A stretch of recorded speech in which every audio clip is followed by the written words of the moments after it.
Hello, everyone. Welcome back. I hope you had a great weekend or you've had a great week whenever you are getting to view this video. But we are back and we are going to continue learning about the elements of art. And we are going to be learning about my favorite element this week, which is color. So let's get started. We have a lot to go over in a very short amount of time, and I think you will like our project this week if you like our fancy background.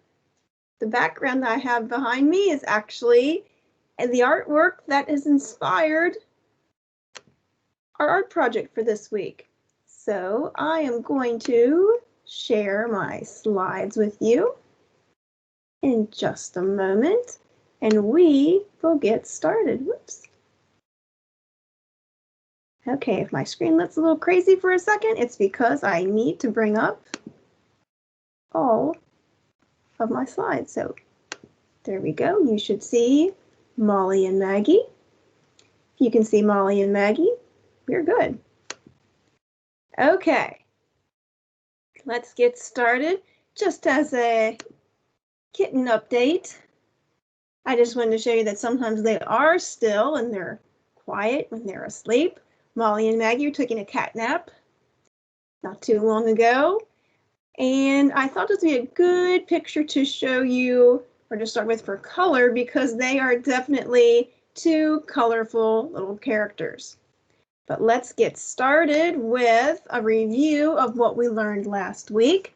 We began learning about the elements of art. We have color, value, line, shape, form, texture, and space. Today we are starting to look at color, which is the way light reflects off of a surface. So I am going to change my screen for a moment, and we're going to be looking at the color wheel, which is how we organize the spectrum of colors. So I can't make this any bigger than what it is and have you be able to still see the things that I'm moving on the side, but that's okay. I'm going to show you on Schoology where you can find an example of the color wheel if you need to refer to it. But the color wheel is a tool that artists use to help them make choices about colors. And also because it allows them to see the relationship between colors. So there are three what we call primary colors. And those primary colors, what do you think they are? I'll give you a hint. You'll find them in the center of this color wheel. It says on this color wheel, you can see the primary colors in the middle triangle and the secondary colors in the arrow shapes around that. So our primary colors in the center, I see red. There's a little bit of a delay. It takes me a few minutes to pull it down there, a few seconds. I see blue. And I see yellow in that triangle. Oops, there we go. Now, those are colors, the colors that make up all of the other colors that we see in this world. But there are also secondary colors, which we mix the primary colors. So when I mix red and yellow, I get orange. When you mix yellow and blue, you get green. And then when you mix red and blue, you get purple. So orange, purple, and green are the secondary colors that are made by the primary colors. Now, we've talked about primary and secondary colors. Let's go on and talk about what's between them. So those are make up our basics of our color wheel, but a true color wheel has many other colors, just like there are many other variations of color in our world. You'll notice that with the primary and secondary colors filled in, we still have 6 blank spots. Those spots belong to the tertiary or intermediate colors. That's how you say that word begins with a T. It's tertiary. Those are the colors that are created when mixing a primary color with a secondary color. So if I mix red and violet, that is a primary color and a secondary color. What do I get when I mix red and violet? Okay, what do you think? Oops, actually, one they gave to here was violet and blue. I'm sorry. So if you mix violet and blue, you get blue violet. Did I skip something? If I did, I'm sorry. I think I might have. Sorry. So let's go back. I knew something went right there. Let's take a look at the blank. What color do you think belongs there? The blank is in between the primary color blue and the secondary color violet. That means the missing color must be the tertiary or intermediate color blue violet. So when you're naming tertiary or intermediate colors, the primary color always comes first and the secondary comes second. So if you want to name the color between violet and blue, you're going to call it blue violet. The primary color name always comes first. Like, where I got ahead of myself, red and violet, we put them together, we would get red violet. And I know I called purple violet, violet purple a few minutes ago, but it means about the same thing. All right, so let's do this one. Just like I said, we would write red hyphen, that's that little dash, violet. What about if I mix blue and green, what do I get? I'm going to put the name of the primary color first, so I will get blue, green. Now let's continue.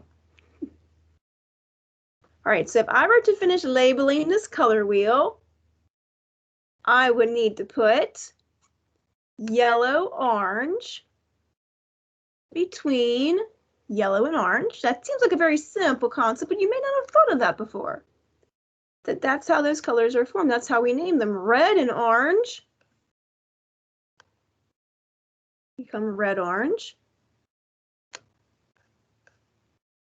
Yellow and green. Blue and green. And then red-violet. So when you look at your crayons or your colored pencils or your markers and you look at the names of the colors, that is how they come up with the names. The primary color name comes first, the secondary color name comes second, and that's how you get the tertiary colors. And now we have a completed color wheel, but now we can talk about some other things that are unique about this color wheel. Complementary colors. So if you have complementary colors, that's when you have colors that are across from each other. They're like opposites. They are contrasting. Sometimes if you put those colors side by side, it'll almost look like the colors are moving. It's really cool, but sometimes it's hard on your eyes. So red is across from green, so they are considered complementary. So now we need to drag and drop the arrows to match the other two pairs. If I have yellow and I want to find the complementary color, it is going to be violet. It is directly across from it. And I'm looking for the complementary color of blue. It's going to be orange. It's right across from orange.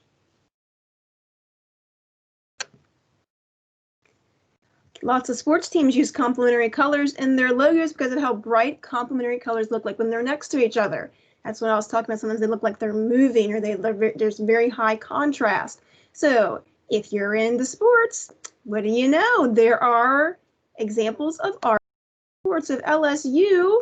I'm looking for the colors in LSU. I see yellow and purple. Those are complementary colors.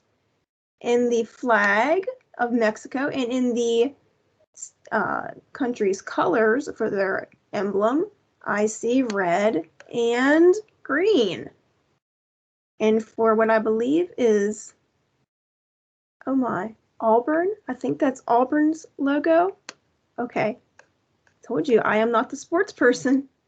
I see orange and blue, so those are complementary colors. And that's how we use them outside of art class. You would use them maybe to make a sports logo. One more thing before we go back to my other PowerPoint, warm colors. Warm colors are primarily made up of the hues red, orange, and yellow, and all the colors in between, like all the tertiary colors that could come in between there. They're vivid and energetic, and they tend to advance in space. Just think of it as that warm colors they make you feel warm and bright, and maybe like you have extra energy. I don't know. Maybe they make you feel energetic. Maybe they don't. So if you look at these two images on the right, one of which is Starry Night, which we talked about last week, I'm going to say the one on top has the warm colors. In contrast, cool colors are made up of green, blue, and purple, and all the tertiary colors in between. So if I look at these two pictures, I have Mona Lisa there on the top, I'm going to say that the one on the bottom has the cool colors in it. Okay, analogous colors, that's how you say that word, analogous. Analogous, that's a fun word. Can be made up of different sets of colors, but they must sit next to each other on the color wheel. For example, red, red-violet, violet, and blue-violet. These are very close to each other. They touch. And sometimes we look for those colors when we do our artwork because they blend together, and they are a great way to show value. We'll talk about that element next week. Monochromatic colors are made up of the tints, shades, and variations from the same hue. This is something else we'll be talking about more next week. We talk about value. Here's an example of using monochromatic colors, just different tints and shades of one color based on if we're adding black or white to it. So just as a review, these are our primary colors, red, yellow, blue. Our secondary colors, orange, purple, and green.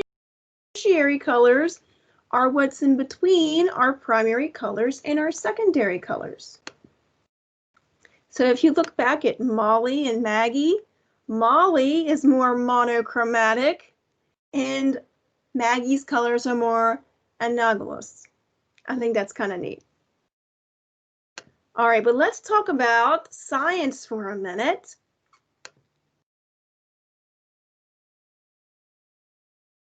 All right, who invented the color wheel? Well, the first color wheel was created by Isaac Newton, and he was a scientist. He also developed the theory of gravity, why things fall to the earth, and the laws of motion. He created the first color wheel from experiments with light, and I have a special bonus task of you or question for you. What do you think happens when you combine all the colors together? What color do you think you get? Maybe you can find that out. Could you find that out online? Or could you try that? If you added all the colors in light together, what color would you end up with? Keep in mind, that's not blending all the colors together like on paper. If you blended all the light together, what would happen? But Isaac Newton created the first color wheel. This is who our artist for this week is going to be, though. Now, something I forgot to mention very quickly, Isaac Newton also assigned musical values to all the colors. He equated how music or tones blend together with how colors are related to each other on the color wheel. In fact, there's a video in Schoology you can watch all about that. Now, let's go talk about Kandinsky. He is going to be our artist for this week. Let me tell you a little bit about Kandinsky. He was born in Russia. He was one of the people that developed what's called abstract art. And abstract art doesn't look like any one particular thing. You have a lot of freedom with abstract art to create things based on your feelings or based on designs that you're thinking of. There's really no rules. There can be some rules, but for the most part, there's not very many rules. And how many things can you say that about? But he thought that color should show feelings and emotions when you're creating your art. And he loved music. In fact, if you check out the Read Aloud library on the Bitmoji Classroom, I have added a book called The Noisy Toolbox about Kandinsky. You're also going to learn about him in music this week when you have class, and you'll also be doing something cool with the Chrome Music Lab, which I think you will like. But anyway, he used music to inspire what he created. In fact, he named many of his artworks after music. So this is called Impression 3 Concert, this artwork of his here. And this is another one of his artworks, has a little more structure to it than the other one, which is called Composition 8. And if you see here, can you find the primary colors in his work? Can you find some secondary colors? How about some tertiary colors, some ones that fall in between? Kandinsky loved using color in his work because color to him was a way to show emotion. So this is the artwork that we will be using today for our project. It's called Squares with Circles. It's actually called Squares with Concentric Circles because the circles build inside of each other, but we'll call it Squares with Circles. And you're just going to be working on making one square of these, unless you want to create many, many more. This is what we are going to do for our project. You are going to make a candy apple. Get it? Kandinsky, candy apple. Ha, ha, ha. Play on words. You are going to draw an apple in the style of Kandinsky's circles. So let's go back and look at this rent. See how he designed his circles with bright colors using maybe primary colors in some. Maybe you see some secondary and tertiary colors in others. So we are going to, and there's a, oops, I just saw a typo and I've got to fix it right now because if I'm thinking about it, I've got to fix it. The way we spell complementary for the way that we're talking about it is with an E, not an I. That's what that, with an I, that's like you're giving somebody a compliment. Sorry, you learned something new. Some words are homophones. They sound the same, but they're spelled differently.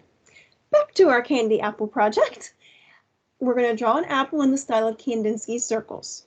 And these are some examples. You only have to draw one apple. These are just some ideas to get you started. Try to use at least 2 primary colors, 2 secondary colors, and 1 tertiary color. There's no hard and fast rules though. You create an apple of your choosing that represents his style. And think about it, will you use mostly warm or cool colors? What are you more drawn to? Are any of the colors you're going to choose complementary with an E, not an I? Your apple can be a core, have a bite taken from it, or even have a worm. Make your apple unique. That's what will make it special. And here's some more examples of candy apples that you can use for reference. But I want to get you started or show you how I would get this started. It will mean I need to change my screen for a moment. Okay. And I am going to bring up my camera on my iPad so that you can see what I'm doing. All right, so if I'm going to get my candy apple started, first of all, let me turn my microphone a little bit so you can hear me as I'm doing this. Okay, first of all, remember, it does not have to be perfect. If everything is perfect, everything can be boring. So here's my paper. Now there's a couple different ways you can draw your apple to get started. And if you want to look at an apple, if that would make you feel better, that's fine. But as you can see here, this is going to be my apple shape that I start with. And if you've ever seen an apple or eaten an apple or gone to the grocery store and looked at some apples that are there in the produce section, no one apple was the same as the other. So whatever details you want to add to yours, it will just make it unique. Notice that I am using a pencil first to get my apple started. Okay, so here's a basic apple shape that we can work with. Another way you might want to do your apple is maybe you want to have a gleam of light on your apple. You could do that. You can also have a bite out of your apple if you wanted to take a bite out of your apple.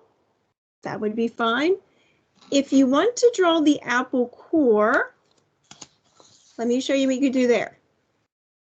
If I'm going to draw an apple core, I might start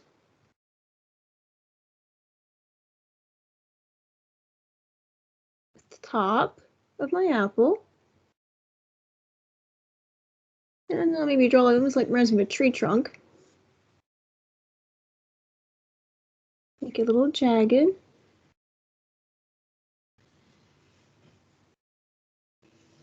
And there's my bottom. And maybe I want to put some seeds on my core. And then a stem. Okay, so if you wanted to draw an apple core for your project, you can do that too. Up to you. It does not have to be any one set way. And if you wanted to add the worm to your apple, let me erase where I had my bite mark. Just say you wanted a worm in your apple. You could just make a squiggly line, like so. And then maybe you erase some lines and you give him an eye. And there's where he came out of the apple. Okay, so that's how you can get it started. Okay, if you want to get your outline drawn, let's go back and look at some of these different ways that you can draw in Kandinsky's style, which means I'm going to go back here to my slides for a minute. Look at all the choices that you have. Okay, so you can pick any way you want to do this. There's no right or wrong way. Remember, I don't care what you use to color with. It's up to you. I happen to have markers upstairs, so that's what I'm going to use with. So I think what I like the one that is very colorful. And we're going to learn two new words here that I'm going to show you in just a moment, or I'm going to tell you in a minute. Interior and exterior. The interior would be like the inside where the apple is. The exterior is going to be like the background. Like this red apple up here in the left-hand corner. That the part that's the multicolored part is the exterior. The apple right below it, they use the interior. Either one is fine. If you want to add the color either way, it makes no difference to me. So I'm going to go back here. And to get this started, I might go with a secondary color. I like purple, so I'm going to start with purple. I might outline this in purple. Going along the sides. Don't forget, remember, abstract art does not follow the rules. So in abstract art, we can have a purple apple. And if I wanted to make this a thicker line, I would just keep going around one more time.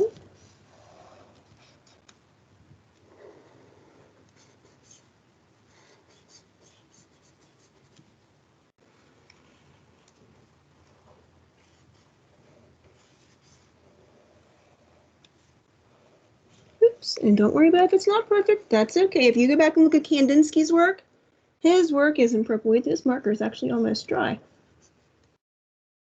Okay, but I will make the best of it for right now. And then maybe I want to choose another cool color. And I'm going to add, see, I'm doing an interior design for my apple. I'm going to choose this nice blue-green color. So I've got a secondary color, and now I'm using a tertiary color. This is blue-green, and my first color was violet.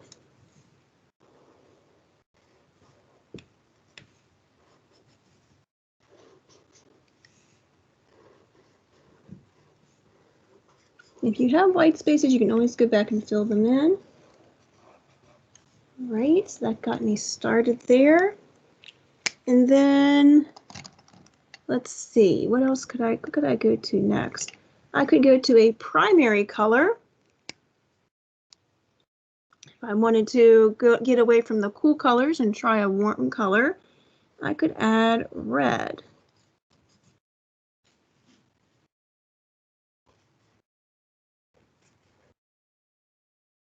I need to put some markers up here that aren't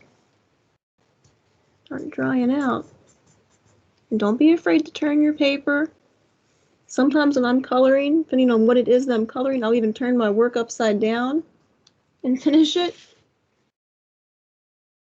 Sometimes it's good to have a different perspective when you're drawing. You just need to turn your paper. It's easier to work with.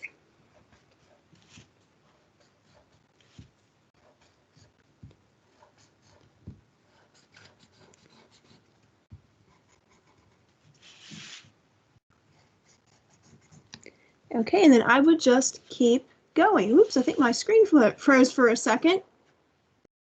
Oh, I know. I'm sorry. I did not see that anyway. If I've been talking all this time, I just got so into my work and you didn't see what I was doing. I added a primary color to my tertiary and secondary colors that I had in my work. And I could go back and straighten up my lines so there's no white showing.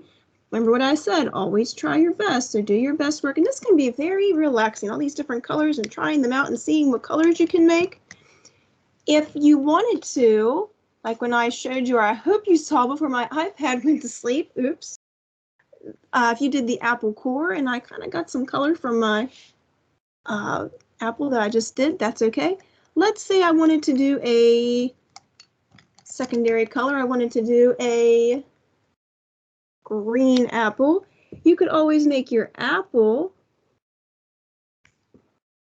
the solid part of your picture.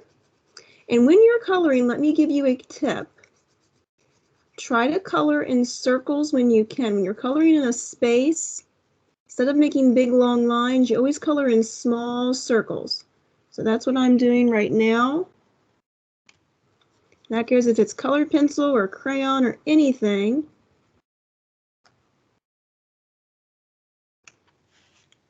I will just color down here quickly to show you that part.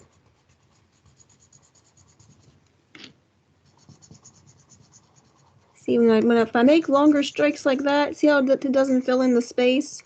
But if I make smaller circles when I color, I won't have to worry about that.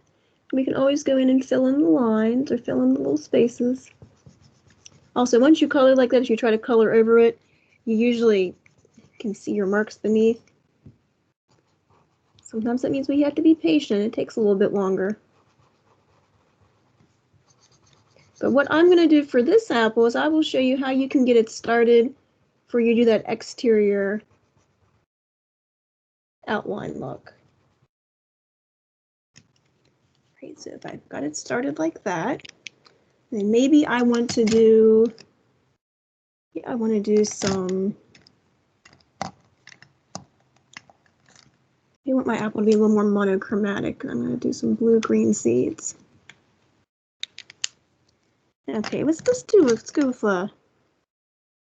with a monochromatic apple here, and I'm going to use another variation of green. Actually, let's use this one because I think it'll show up better for what I'm going to do. Okay, so you can always also go like this.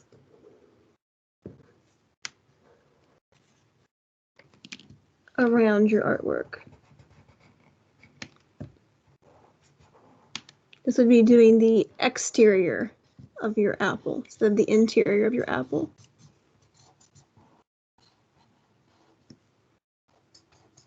Like I said, don't worry if you make mistakes. I mean, you think Kandinsky didn't make any mistakes when he was doing his artwork? I bet you he did, but we'll never know.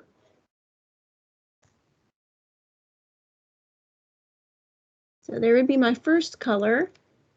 If I'm going to make this in the green color family with my monochromatic, I'm just going to add to the outside of that another shade of green. And you don't have to use green. You can do all pinks, all reds, all purples, or you could just do warm colors, cool colors, or you can just do every color. It's your apple. You make your candy apple exactly like you want your candy apple to look. I'm just showing you how you can get this started and have fun with this. Have fun with color. Try different colors that you normally wouldn't try. Try all your favorite colors. And then I would just keep building out from that. I'm really sorry my camera froze there for a moment. I hope you heard me. It's still talking. But there you go. That's how you can get this started. And I am sure you have some creative ideas for how you can make this your own. I'm really sorry my camera froze. I guess I should probably take the screensaver off of that. But this is how we're going to practice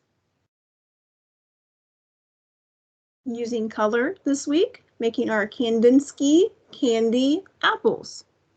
When you finish this, you need to send it to me via Schoology. There is an assignment link set up.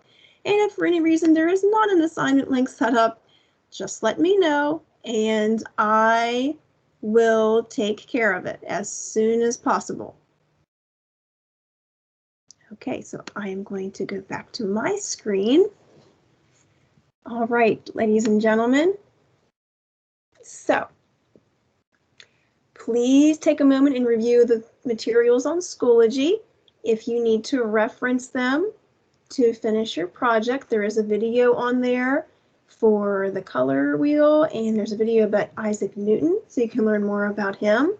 When you finish your Kandinsky apple, please send it to me. I can't wait to see them. I think we put them all together for the entire school. We will have quite a cool mural of sorts. Have a wonderful week, and I will see you next time when we learn about value. Bye-bye.